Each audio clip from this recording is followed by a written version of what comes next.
ஒரு ஸ்பூன் எண்ணெய் சேர்த்துட்டு எண்ணெய் சூடானதும் 2 ஸ்பூன் உளுத்தம்பருப்பு சேர்த்துடணும். சிம்லேயே வச்சு உளுத்தம்பருப்பு செவந்ததுக்கப்புறமா 3 நெல்லிக்காய் கட் பண்ணி அதையும் சேர்த்துடணும்.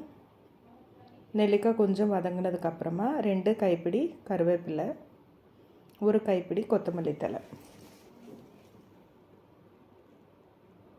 2 சேர்த்துட்டு இது கொஞ்சம் நல்லா வறுபட்டதுக்கப்புறமா காரத்துக்கு தேவையான வரமிளகா, உப்பு,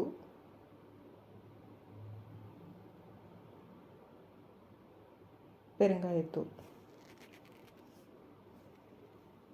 எல்லாம் சேர்த்துட்டு அதையும் ஒரு 2 நிமிஷம் நல்லா வதக்கணும்.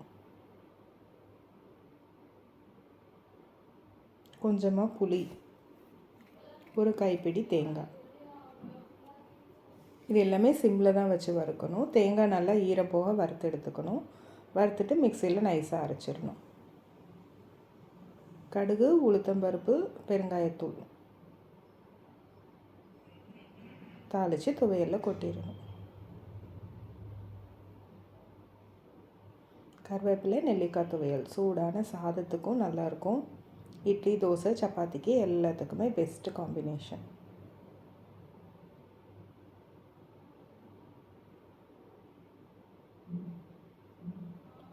ட்ரை பண்ணுங்க.